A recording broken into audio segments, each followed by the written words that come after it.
Hello, friends. Welcome to episode 84 of the Shauna Stitches Podcast. I'm Shauna, and this is where I talk about all the crafty things that I've been working on lately. Today is February 19th, 2024, and it's been 2 weeks since I recorded. I would like to say that means I have a ton to show you, but I don't. What I do have to show you is something very large, though, so that's exciting in itself. You can find me, or links to find me, everywhere down below in the down bar. That includes Ravelry and Instagram, and of course YouTube here where you're watching me, although that's not linked. And I am filming from my spare room, craft room on the Oregon coast. Thank you so much for joining me today, and hopefully we have something interesting to talk about. The first thing I'll show you are some finished objects. The first one is my Desert Vista Dyeworks socks for February. I am partaking in the last year of the annual Desert Vista Dyeworks. This is the 10th year, and the goal is to cast on and finish a pair of socks or something that uses at least half a skein of fingering weight yarn, or I guess any yarn, but it has to be Desert Vista Dyeworks, and you have to do that within the month. So I'm 2 months down, and this is my 14th pair overall. The color is Winter Rainbow, and I just love this color. It's so pretty. I love the gold and yellow next to the teal. It's just so pretty. If you're noticing that these are not vanilla socks, you would be correct. These are the blueberry waffle socks, which I really do love. And one thing I noticed though, if you remember, if you've seen before, I usually knit my leg longer. And I did my normal 70 rows, but having the knit and purl rows means that I get a little bit less length, and I did have to knit a few more rows of the foot. So I think the next pair I will do an 80 round leg. So 20 rounds cuff. This one had 70, the next will be 80 or so, because it's a 4-round repeat. So I don't know, I can't do the math. Maybe that's divisible by 4, 80. I don't know. I'll figure it out when I get there. Then I do a slip stitch heel flap and gusset, and I do adjust my heel flap. One thing, I don't know if you know this, but you can make the heel flap longer if you have a high instep, which I do. And by doing that, I add more depth here. Of course, it takes more rows or rounds to get rid of those stitches back down to 64. But I really like that adjustment. That has helped me so much. I always knit my socks for me on a 2.25 millimeter, and I think that's about all I have to say about these. You saw I do have two, and this one I made these match. You can see they both start with a pink, and let's see, do they end at the same? Yep, darn close. This one has just a little bit more. But the reason I did that, because it's a rainbow, I normally don't care about the color order, but it just seemed like it needed to go in rainbow order. Not that anyone's going to care when they're on my feet, but I don't know. Anyways, I really like these, and I'm already thinking about what color I'm going to cast on for March. I have an idea. I didn't bring it in here, so stay tuned and you will find out soon. The next finished object that I have is that big one that I was telling you about. If you are new here, you may not know that I have set out this year to work on finishing Languishing Whips. I have a lot. 46 or so? Yeah, a lot. But I started the year with something like 60, or I guess I should say the end of last year. That includes blankets, projects that I have made a project page for but never actually cast on. Maybe I did a gauge swatch. Anyway, there's a lot of them. But this one is now a finished object. I don't even know. Like, it's going to be impossible to show you here. Let's try. Let's see which side's the front. There's the front. This, can you see anything? I can't see you. It is huge. Huge. We're just going to go around in a circle here so you can at least see the two colors. This is a adaptation of the Purl Soho half and half triangle wrap. But yeah, seriously, this is big. It's almost my wingspan, and I am close to 6 feet tall. So I modified the pattern to be knit on 4.5 millimeter needles with DK weight yarn. It's acrylic, and this is a baby blanket. So I cast on the largest size in the pattern, which I think was 250 stitches, or maybe it's 260, but I cast on 250. Either way, it is huge, especially for a baby blanket. The bad thing about this pattern is that once you get going with a size, there is no way to go back unless you frog. There's no making it smaller. There's no ending sooner. Yeah, you're kind of stuck with it. So if I were to do this again, and I will put in a picture, it's laid out on the entryway at my house, the floor. It's very hard to see. I want to take a picture of it on our king size bed, which I will do later. But my husband's sleeping right now, and I don't think he would appreciate that very much. So, yeah, probably next episode, I'm going to wash it after this. I'm going to do a gentle cycle in my washing machine, throw it in the dryer because it is acrylic. And that way, any of the dust and dirt that's been on it since I cast on in July of 2021, yes, that long, that will be off. And it's going to be ready for a baby shower next month in March. So the fact that it has green in it is just a coincidence. It's not because, March, because literally I cast this on years ago. This used 762 grams of yarn. It's insane. Over 2,000 yards. I can't remember the exact number. But this is the yarn that I used. It's Bernat Baby Sport, Sweet and Fresh. I have a feeling they don't make this anymore. I'm 99% sure I bought it at my local Joann's, and I know they don't have it anymore. The green color is called Grasshopper. And so each half of this blanket took more than one full ball of this, which is crazy. 370-ish grams per side, if I remember right. Maybe it was 380. Anyway, somewhere right around there. The second color, it's the same yarn. You can see my notes there. The second color is called Chipmunk. So yes, the reason I gravitated towards these when I bought them way back when, because I didn't even buy them for this blanket. I just had these in stash. These are just great, like not your normal baby colors. I feel like they're not real pastel, and that's why I was drawn to it, because so much of the baby yarn that you see at a big box store is just, it might be green, but it'll be that really pastel green. I don't know. I just think this is really pretty. And of course, being a greenish, bluish teal, it isn't showing up right on the screen, and I don't know how to make it show up right, but take my word for it, it's a nice color, if you can even find it anymore. So yes, this is done, and it will be gifted, and that makes me very happy to have it all done. You see, I have ends here. They are woven in, but I decided to wait until after I wash and dry it just in case it sucks up a little bit. I'm a little bit nervous about gifting this with the ends woven in, because if I trim them real short and they start popping out again, that's the thing about gifting stuff, is even when people really appreciate it, they don't always know how to take care of it. So I'll probably just leave a little bit, but then you worry, like, is the kid gonna yank on it, or I don't know. I'm probably just being paranoid, but anyway, there it is. So happy. This is a nice mindless knit.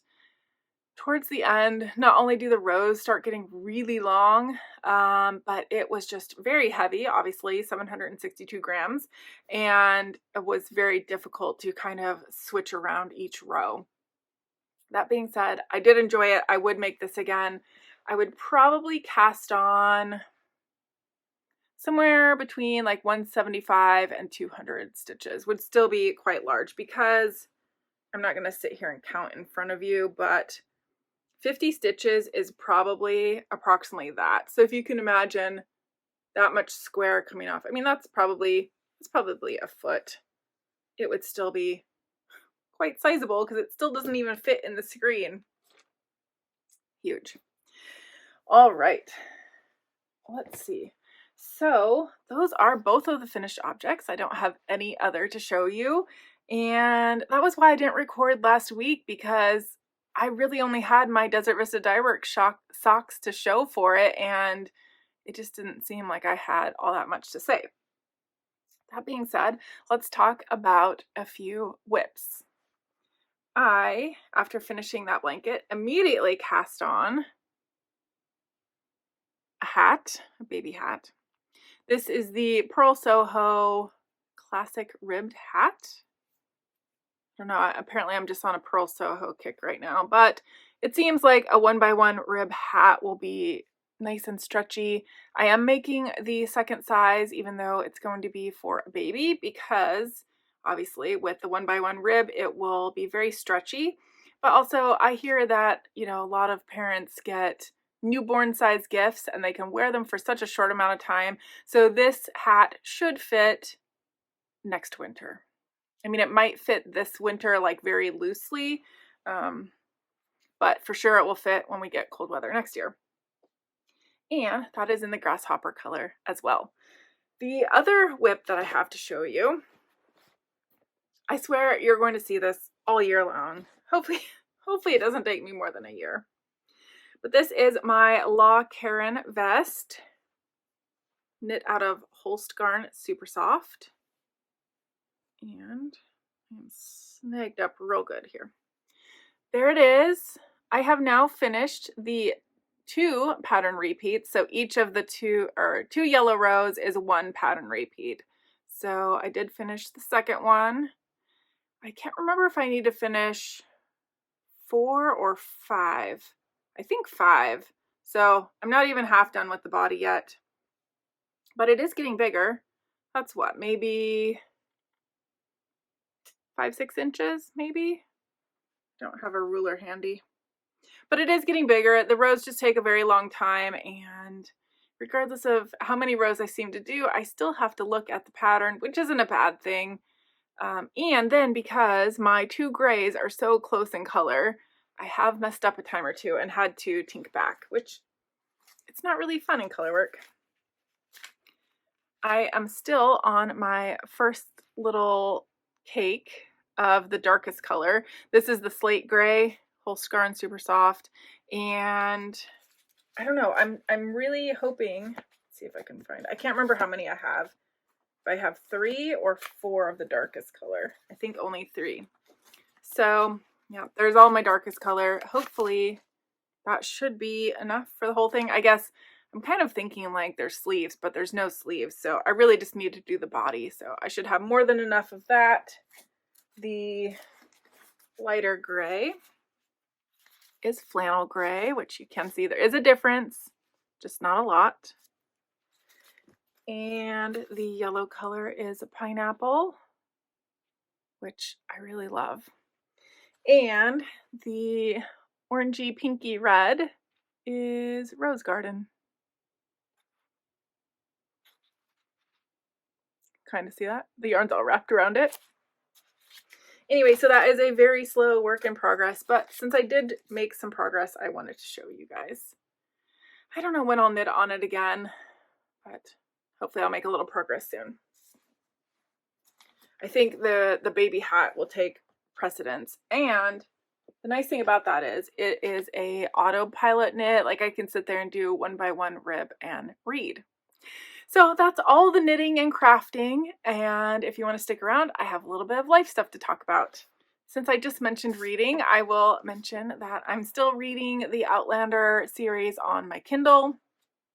I have the 4 books all together, so it's books 4, 5, 6, and 7. Is that right? No, 5, 6, 7, and 8.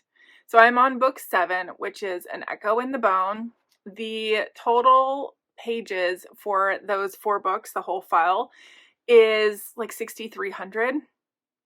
And I'm about at 4,400. So like I said, I'm on book 7. There's still one more whole book to go, but it puts me at like 70% through the 4 books. So I have to be getting close-ish to done with the 3rd book if we think each book has about a quarter of the pages. I know it's not exact science, but that being said, I don't feel like we're at like a climax in the story at all. It's kind of, there's been a few little things, but it's kind of mundane at this point. So I'm excited to get to the good parts because I know they're in there. The Outlander series does have a lot. It's very descriptive. It does have some parts that aren't as exciting.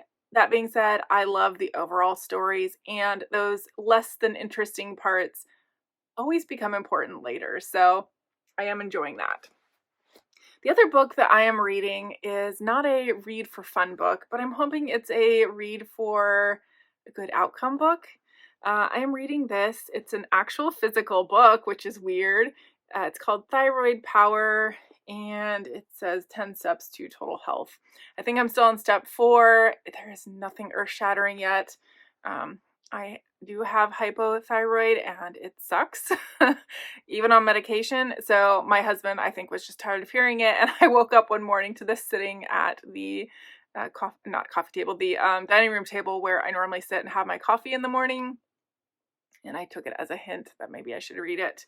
If any of you are hypothyroid and you have any tips for feeling more energy, actually losing weight, no matter your diet or exercise, like all those things, I'd love to hear it because I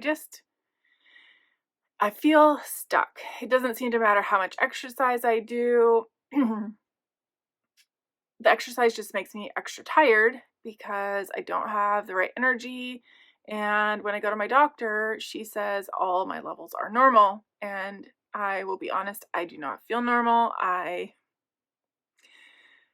don't feel good at all. And it's been for a long time. It's not anything new. So I'm hoping that this is going to help. There is a section at the end.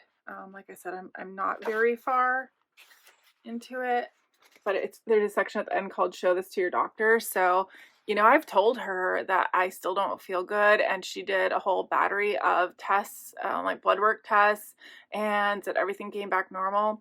But as I've even read, just that far into the book, there's parts where they say your test can come back in the optimal range and you could still be having issues. And so I'm hoping that by reading this, it might empower me to at least have a conversation with her because she hasn't seemed to impress with my internet research. So yeah, it's just really frustrating. If you have a similar type of thing going on, you will know exactly how frustrating that can be. And although seeing an endocrinologist is probably the right answer, we have like one in my county, and I called a few years ago and they were not taking new patients. So it's that or drive 2 hours one way to the city to see a doctor.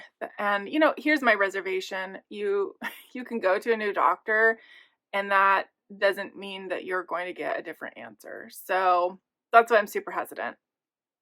Anyway, that was a long ramble about health stuff, but if you have any tips, I would love to hear them. Other than that, life stuff, it's Monday and it's President's Day, so I had an extra day off, which is wonderful.